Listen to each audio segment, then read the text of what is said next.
mantenemos como mínimo 20 metros por segundo.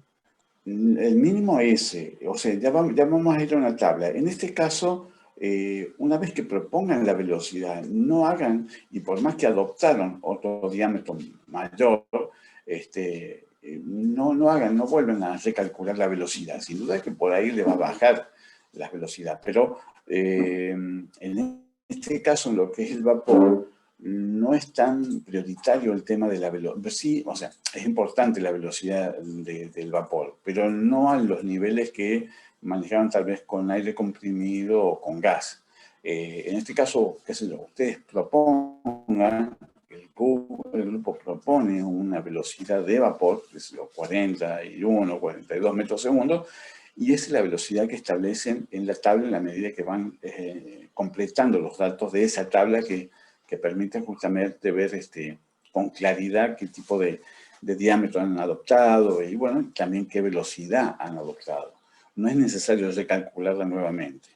Esa es un poco la idea con vapor. Ya se van a dar cuenta por qué, ya les voy a remarcar por qué no es tan determinante. Sin duda que no puedo bajarme por menos de 20 metros segundo, porque, bueno, eso sí generaría, como les comentaba, una cantidad de condensado y estaría realmente perdiendo mucho rendimiento y estoy aprovechando muy poco toda la energía que se puede acumular en el vapor. ¿Sí? Entonces, siguiendo con un poco algunos ejercicios como para que puedan desarrollar, que quieran, y esta tabla, donde esta tabla es similar a la que han hecho o han confeccionado en los trabajos anteriores. En este caso, lo que van a determinar es solamente lo que es encontrar la pérdida de carga. Ahora, no se preocupe que les dé muy bajito o que les dé poco. O sea, lo que es caudal tienen como dato, van a poder calcular los caudales por tramo, como lo hicieron con los trabajos anteriores. La longitud real o longitud recta, que es la de la cañería, la longitud equivalente de los accesorios, los codos, ¿sí? Las T, ese tipo de elementos, de accesorios. La suma de ambos me va a dar la longitud total de ese tramo de la cañería. La presión peso 1 es lo que ustedes van a proponer. Como les dije, una caldera puede trabajar o está habitualmente trabajando con 5 kilos, 7, 10, 12, 14. En ese rango, ustedes eligen un valor de presión de la caldera y ese es el que van a poner en peso 1. El peso 2, bueno, es el que se encuentra a la salida o al final de ese tramo que están analizando. La suma, y van a encontrar lo que es pérdida de carga. La pérdida de carga la pueden encontrar con la ecuación, tal vez que utilizaron en aire comprimido. No es tan importante, ya les voy a decir, tan importante como sucedía con aire comprimido, con gas. ¿Por qué? Porque la pérdida de carga que yo voy a tener acá por tramo, la suma, y esto sí, no se me olviden, muchos se me olvidan, de colocarme el valor total, no el porcentual. Necesito el calor total real de la instalación, acá abajo. Al final de la suma de todos estos tramos, cada tramo tiene una pérdida de carga y la suma de todos ellos te termina dando lo que es la instalación, la pérdida de carga total de la instalación. Ese es el dato que necesito conocer. ¿Qué dato me tiene que salir de acá? Bueno, uno que sea, como pasó con aire comprimido, que no supere el 20% de la presión de la caldera. Para hacerlo mucho más claro, tomo una caldera que me entrega, qué sé yo, 10 kilos por centímetro cuadrado, 10 bar, listo. Mi pérdida de carga no debe superar los 2 kilos, en este caso, ¿sí? Esa es la idea. Entonces, pero no se me olviden de colocar la pérdida de carga al final de la columna. Si lo colocan en forma porcentual, no tengo problema, pero este es el dato que yo sí o sí me fijo y es el que les reclamo cuando no está. El diámetro calculado, que es el que recién le comentaba, y después el diámetro que adoptan, y lo adoptan en pulgadas. También es una columna que me fijo. generalmente la interacción de cañería como diámetro más chico, el del cuadro, una pulgada, es casi el diámetro más chico. De ahí hacia arriba. ¿Y cuánto más hacia arriba? Y de ahí voy escalando de 1 pulgada, pulgada y media, 2 pulgadas, 2 pulgadas y media. Por ahí los diámetros tampoco no pueden ser muy grandes, los hay, pero en esta interacción les sugiero que tal vez no se manejen con diámetros muy grandes, porque si no la interacción se termina siendo demasiado volumétrica, mucho volumen, porque imagínense que tienen el caño y después de ese caño viene toda la glaciación. Entonces eso se ve una cañería gigantesca, muy grande. Entonces, manejarse tal vez un diámetro chico de una pulgada o de cuarto, y de ahí hay que subir hasta tanto y media, 3 máximo. 3 pulgadas sería como diámetros ideales de graduado de pulgada. Y se siente un poco lo que hablábamos de la velocidad, pero pongan ustedes un valor de velocidad y un punto, ahí está, 25, 22, 45, sea que licencian, no pongan nada de calcular en función del diámetro que hayan adoptado. Ya con eso alcanza. Porque lo que va a ser el tema de la calidad del calor, la aislación, que ya vamos a ver a continuación, la pérdida de carga que se genera por el desplazamiento del fluido dentro de la cañería resulta ser muy baja comparada con lo que puedo perder si no hago una buena aislación. Lo puedo perder en cuanto a energía calórica si no hago una buena aislación de la cañería. Eso es fundamentalmente. Pero bueno, ya se habla de ayuda para convencerse a completar un poco la información del trabajo. Las partes principales de la caldera, este es un dibujo que me gustó porque tenía otros elementos también detallados en cuanto a lo que hace a los elementos de seguridad, de protección y de control de la caldera. Esto tampoco no lo tienes que hacer, pero sí tienes que verlo. Son disposiciones en forma vertical y en forma horizontal. Esto ya está próximo a llegar a los consumos, a donde van a estar utilizando el vapor.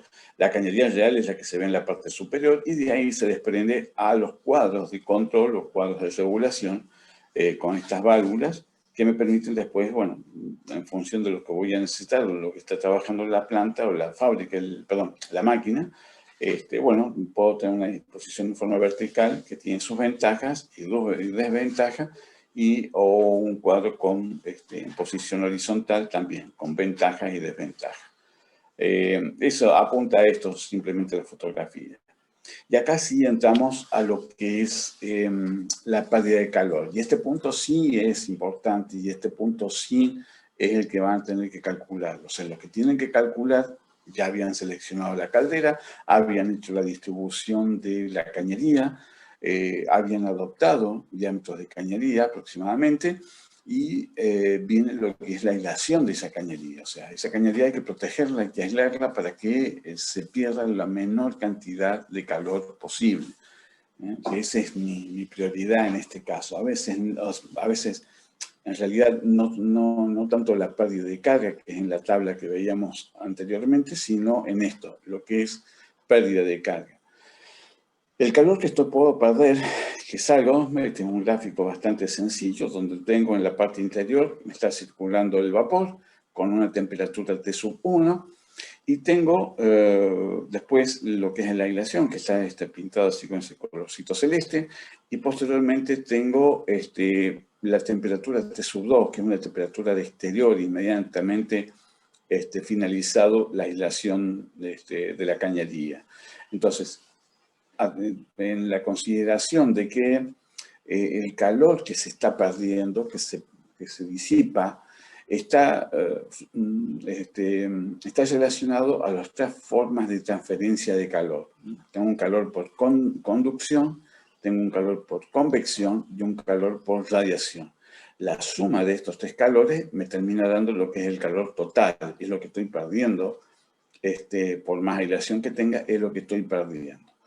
Entonces, ¿Qué es lo que es de estos tres formas de transmisión de calor? Lo que es la conducción no es nula, no vale cero, tiene un valor determinado, pero en este caso es bastante menor comparadas con los otros, por un lado. Y por otro lado, una vez que pasó la conducción, recuerden que es una forma de transmisión de calor propia de los sólidos. Entonces, una vez que se finaliza el espesor de la cañería, se acabó el calor o se termina el calor transmitido por conducción. Entonces, por eso es la otra razón por la cual no lo toma en cuenta, no lo considera. Sí voy a considerar estas dos formas de transmisión, el calor por convección y el calor por radiación. ¿Cuánto valen eso? El de convección vale H por S, la temperatura exterior, temperatura media, que ya vamos a ver qué es lo que es, y Z. ¿Qué es lo que es H? H es el coeficiente de convección térmica, ¿sí? Tiene un valor determinado y está en función del tipo de aislante que estén usando. Yo les voy a dar acá un ejemplo del valor para lo que respecta al poliuretano. Es un material con el cual se puede aislar la cañería, pero existe el tergopol, manta térmica, lana de vidrio, hay otros elementos que sirven también para hacer aislación térmica. Entonces tengo lo que es H, como decía, coeficiente de convección térmica. Tengo lo que es S, es emisividad. La emisividad es una característica propia de los cuerpos calientes y en este caso, para lo que es para lo que sería la placa protectora de aluminio, sería 0,6 kilocalorías por metro cuadrado, grado centígrado, hora.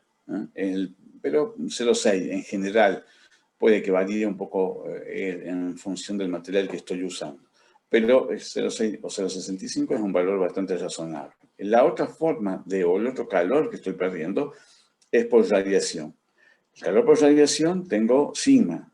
Sigma es mi coeficiente de transmisión de radiación térmica. S igualmente emisividad. Y después tengo 273 más la temperatura exterior elevado a la cuarta menos 273 por la temperatura media elevada a la cuarta y Z, tanto en convección como en radiación, tengo Z, y Z simplemente es un valor en función del tiempo que yo estoy midiendo esa pérdida de calor, ¿no? En el lapso de una hora, entonces generalmente Z va con el valor 1. Porque lo estoy midiendo en función de eso, o sea, del tiempo que me lleva esa medición. Y generalmente se toma una hora. Entonces, hasta ahí, más o menos, el contenido de lo que es el calor por convección y el calor por radiación. A continuación, la suma, como recién decía, entonces la conducción no la voy a considerar, entonces sí voy a considerar lo que es convección y lo que es radiación. Entonces, la suma de la igualdad, de esta igualdad, o sea, sumando lo que representa la convección y lo que es radiación, tiene todo un desarrollo y llego a esta ecuación donde me dice que el calor total está dado por 2πK, que es la coeficiente de conductividad térmica del aislante, la temperatura T sub I, que es la temperatura interior, la temperatura que puede ser, que eso sí lo propone también el grupo, el vapor puede tener, qué sé yo, sobrecalentado 140, 150, 160 grados. Bueno, ustedes colocan un valor de temperatura de vapor. Eso lo proponen ustedes. Después la temperatura exterior, la T sub E, que es la que no conozco, sobre el logaritmo natural del diámetro mayor sobre el diámetro menor. Y esa diferencia, o ese cociente, justamente aplica sobre lo que es el espesor específico del aislante. Por eso esa relación D sub 2 sobre D sub 1. O radio lo van a ver como R sub 2, o sea, radio 2 sobre el radio 1. Aplica sobre eso. Aplica ese logaritmo natural sobre lo que es el espesor. Ese espesor puede ir variando. De toda esta ecuación, fíjense que 2πK, todo esto es una constante. K también tiene este valor para lo que sería el poliuretano. Para la lana de vidrio, para lo que es la manta térmica, anteriormente se usaba el amianto ya no se usa más porque es tóxico. Entonces, las constantes andan aproximadamente en estos valores. Si toman el poliuretano también, no hay inconveniente. Entonces, fíjense que en esta ecuación hay un parámetro que no conozco. En realidad no conozco dos. No conozco el calor por convección y el calor por radiación. Y a su vez, no conozco tampoco lo que es la temperatura exterior. O sea, la que tengo inmediatamente al finalizar la aislación, no la conozco. Y es lo que tengo que averiguar. Y la temperatura media es una temperatura que también, acá no está, pero sí está acá. La temperatura media se toma en una fábrica durante todo el año, se va midiendo la temperatura. Entonces, en Córdoba hay una temperatura promedio. Digo Córdoba porque, bueno, estamos acá.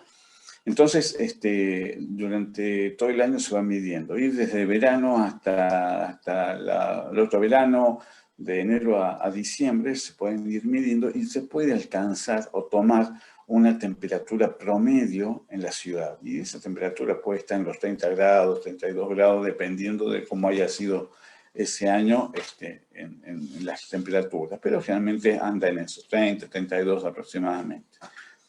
Ese T sub M es una temperatura que también ustedes van a proponer, la temperatura media.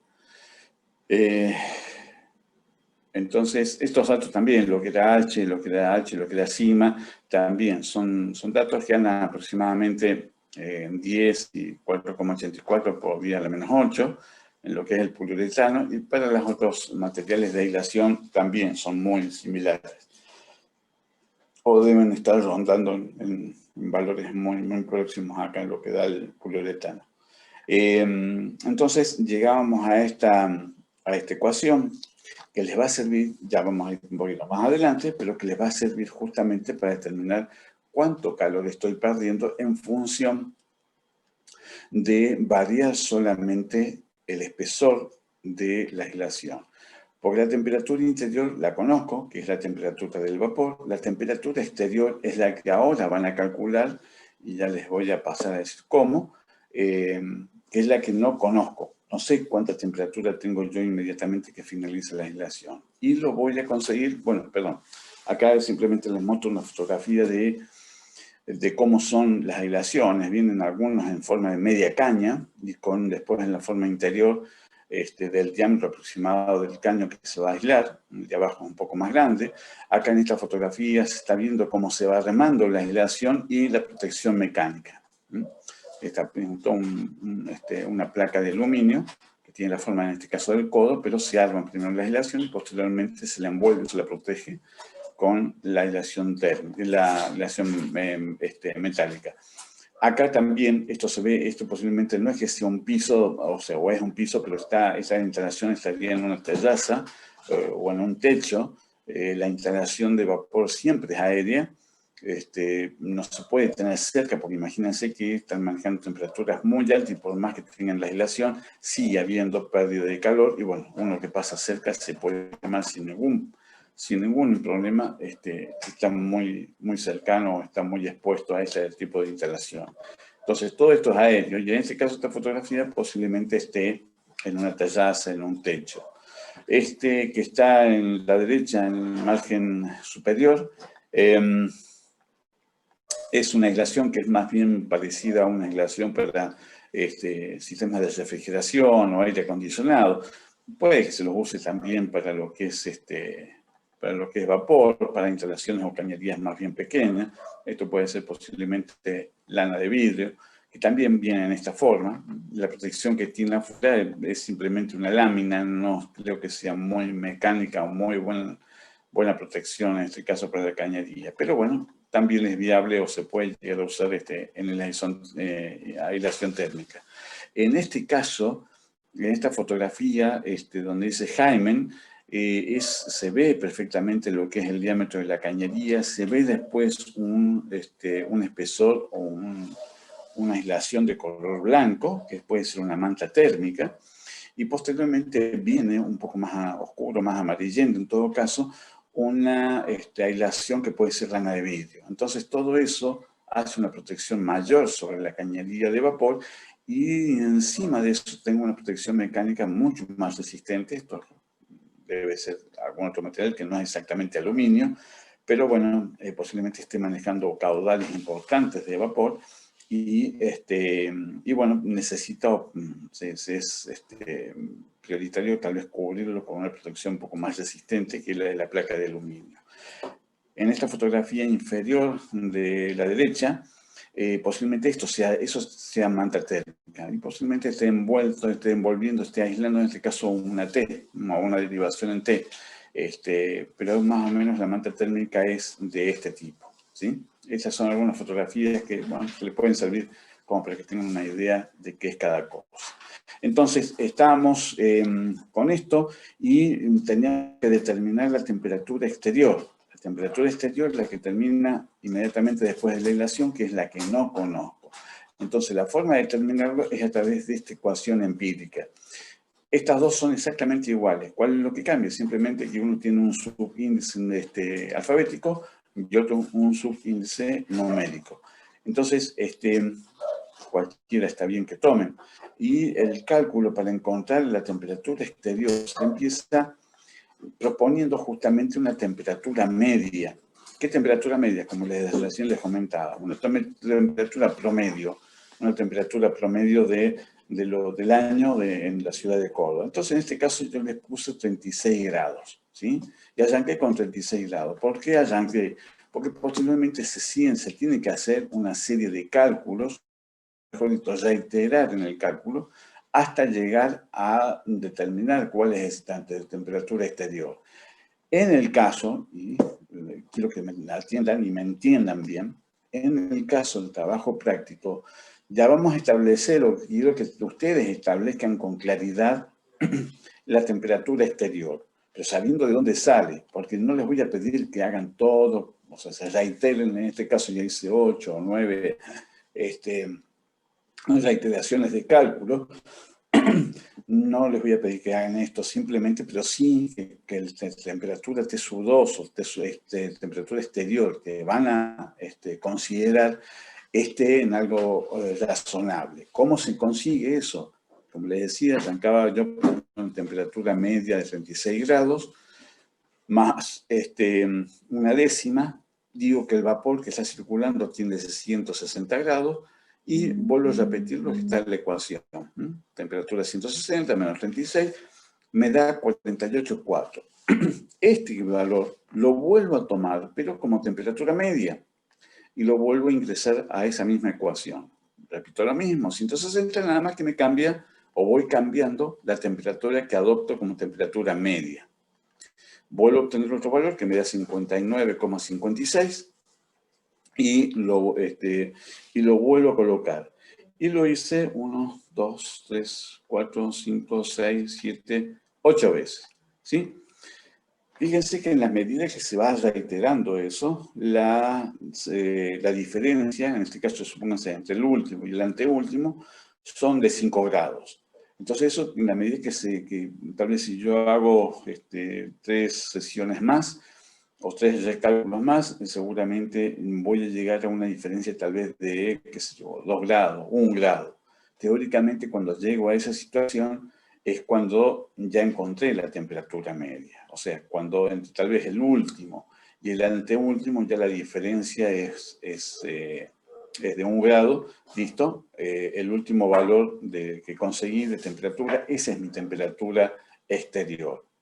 Entonces, si yo, por ejemplo, supónganse acá considero temperatura exterior 111 grados. Listo, comparado con los 160, en esta figura, teóricamente, yo tengo 160 dentro de la cañería por la temperatura del vapor y tendría 111 fuera de la temperatura, fuera de la aislación. Entonces, evidentemente que el salto térmico de esos 50 grados, 40, 50 grados, me lo está frenando justamente la aislación. Entonces, eso es un valor razonable de temperatura exterior. No puedo, el de última, considerar o meter directamente, qué sé yo, supónganse que considero una temperatura media, hago o adopto el primer intento de temperatura, y me sale 48,4.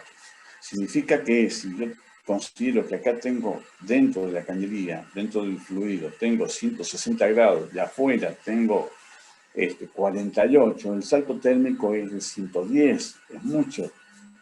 Entonces, evidentemente tengo un espesor, estoy considerando que tengo un espesor de aislante demasiado grande que hace que la instalación sea muy grosera, muy grande, y no tenga sentido.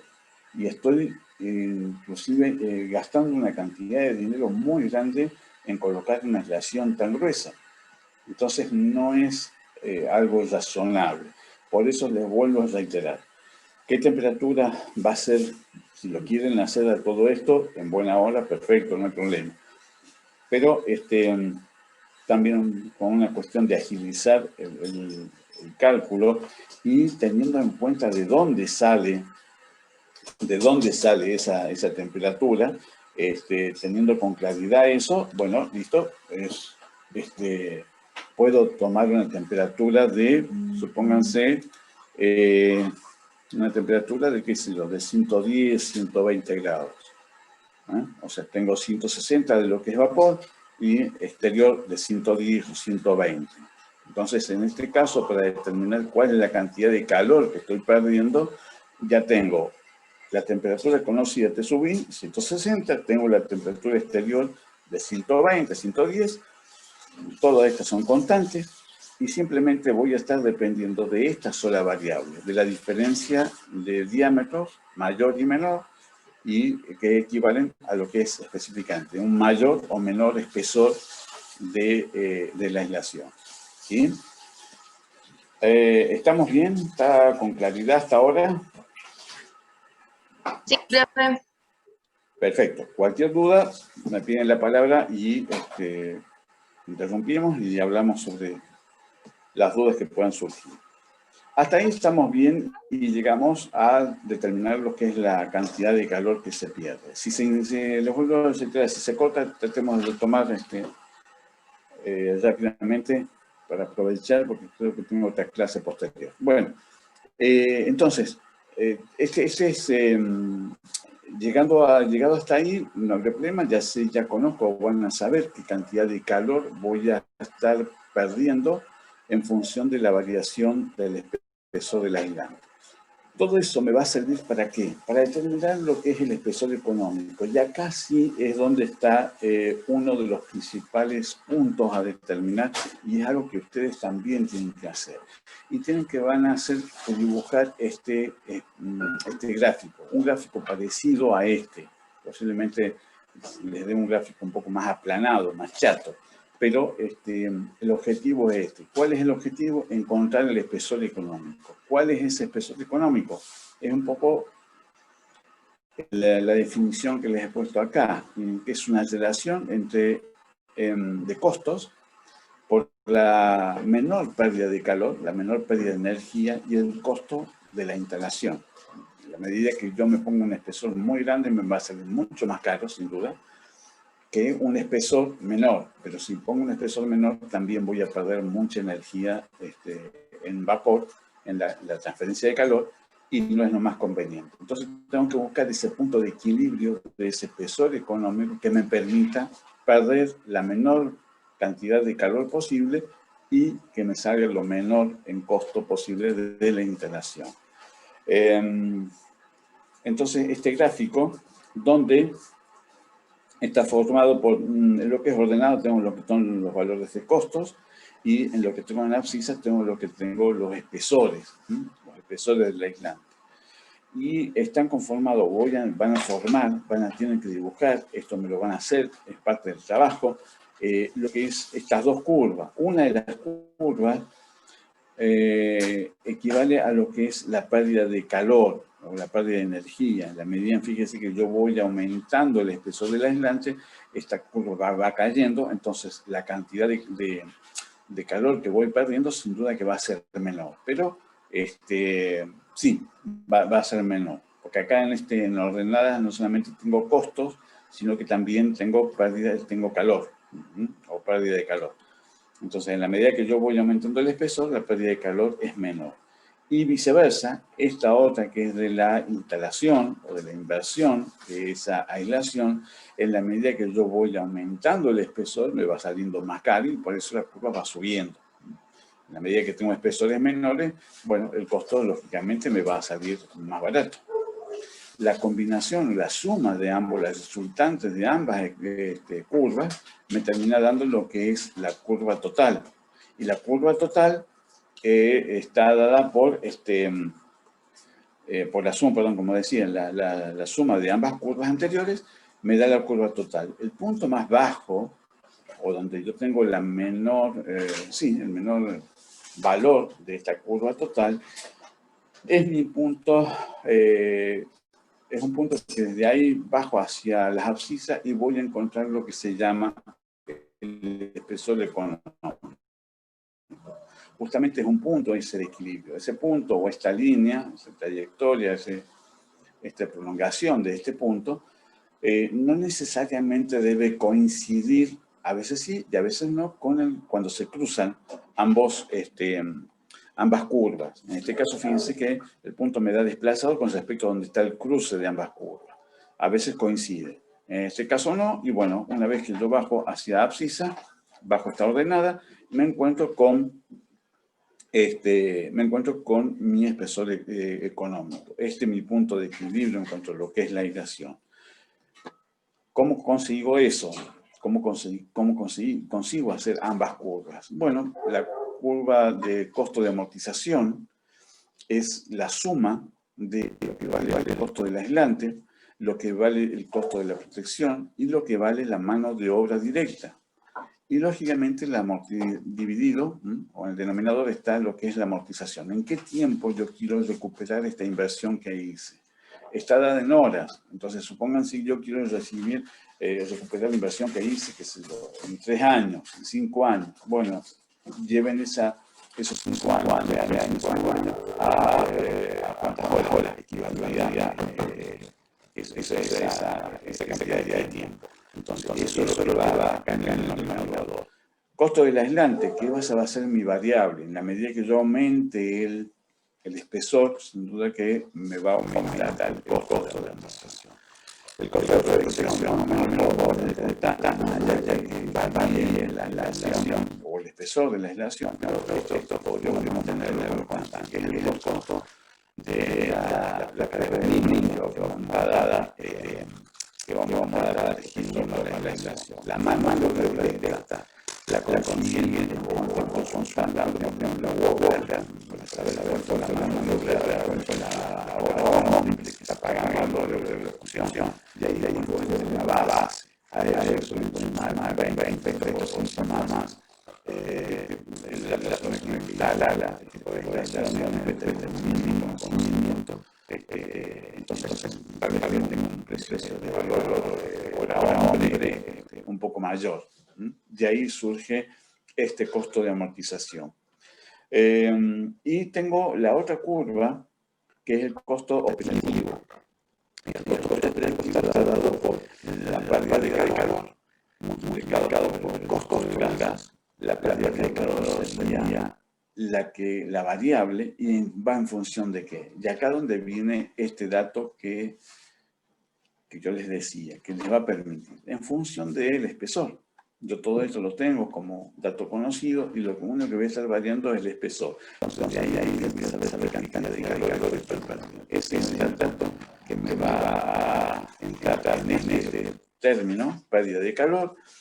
El costo del gas lo pueden conseguir en una boleta de gas o consultar Ecogas, porque por ahí hay diferencia en lo que en la boleta de gas puede figurar el metro cúbico, cuánto es el costo del metro cúbico del gas domiciliario.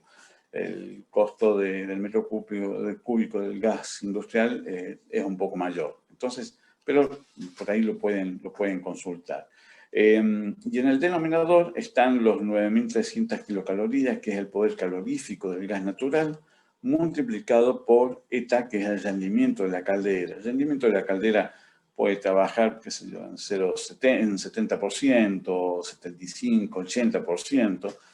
Es un rendimiento por ahí razonable. Y ese rendimiento lo propone también el grupo.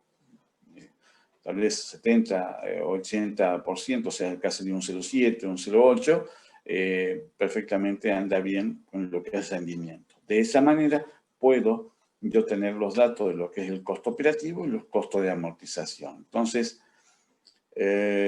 voy a poder hacer, vamos a esta, entonces voy a tener los valores de costo y voy a tener la variación de los espesores. Ya vamos a ir a otra tabla, que cómo van a ir variando estos espesores.